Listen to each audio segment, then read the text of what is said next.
গিয়েছে, অনেক কথা হয়েছে। আব্দুল মানে হচ্ছে গোলাম, দাস। আব্দুল মানে কি? গোলাম, দাস। আপনাদের এই বিষয়গুলো বুঝে থাকতে হবে, এই বিষয়গুলো বোঝা দরকার।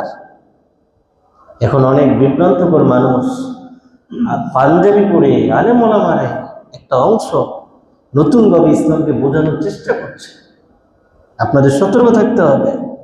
নবীজির এই মেরাজকে স্বপ্নের মেরাজ বলেন তো, স্বপ্নে যদি এই মেরাজটা হতো তাহলে আল্লাহ তাআলা আয়াতের শুরুতে সুবহান বলতেন। আপনি যদি এসে আমাকে বলেন আমি রাতে স্বপ্ন দিয়েছি আকাশে ঘুরতে গেছিলাম, এখানে আশ্চর্য হওয়ার কিছু আছে? স্বপ্নটা আকাশে ঘুরতেই পারে, নিশ্চয়ই এটা স্বপ্নের বিষয় ছিল না। তাই আল্লাহ তাআলা সুবহান বলেছে, এটা সরাসরি স্বপ্নে হলে কি আপনি অবাক হন? কেউ যদি বলে আমি তো পঞ্চম আকাশে ঘুরে আসছি স্বপ্নে, আপনি অবাক হবেন?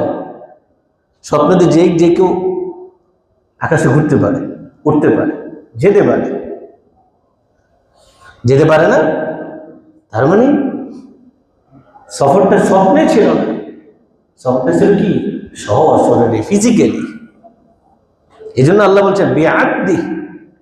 আব্দুল মানে হচ্ছে বডি এবং মাইন্ড, মানে শরীর এবং আত্মার সমন্বয়ে যেটা, এটাকে আব্দুল বলে, বান্দা।